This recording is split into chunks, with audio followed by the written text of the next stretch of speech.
Сәлеметсіздерме, құрметті ата-аналар және де балабақша тәрбиешілері. Бүгін біз сіздермен 2 және де 3 жас аралығындағы балалармен ойнауға болатын жұбынтап деп аталатын ойын түрімен танысатын боламыз. Ол үшін бізге осындай принтерден шығарылған, не болмаса қолмен салсаңыздар да болады, осындай сурет қажет болады. Клей, одноразовый стакан, двухсторонний скотч және де кәдімгі скотч қажет болады. Ең алдымен осылай алдын ала шығарып дайындап алған суретімізге стаканның астымен домалақтар сызып аламыз. Барлығын осылай қоршап шығамыз.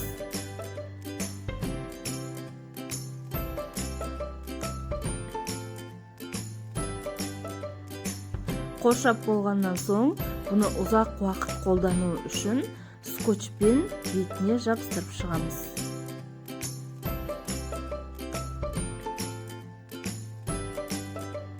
Барлығын осылай бетіне жабыстырып аламыз. Және де қайшының көмегімен дөңгелектерімізді қиып аламыз. Мінекей дөңгелектеріміз дайын. Енді бір реттік стакандарымыздың артына двухсторонний скотчпен не болмаса клейдің көмегімен жабыстырып алсаңыздар болады.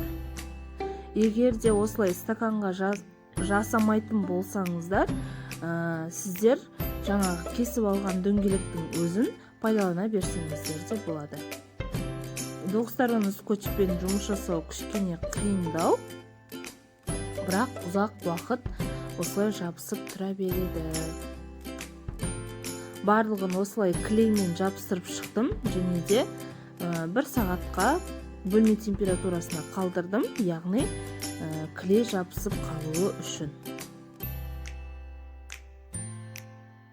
Суреттеріміздің барлығын осылай жабыстырып аламыз. Қалай ыңғайлы өздеріңізге солай жабыстырып шықсаңыздар болады. Мінекей барлық стакандарымыз дайын. Енді балаға өзіміз бір түсіндіріп, арғарай баланың өзіне береміз. Яғни тапсырманы өзі орындауы қажет. Менің балам 3 жастан асқан, тапсырманы өте оңай орындап тастады. Міндетті түрде жасап көріңіздер, балаларыңызды дамыту өздеріңіздің қолдарыңызда. Сау болыңыздар.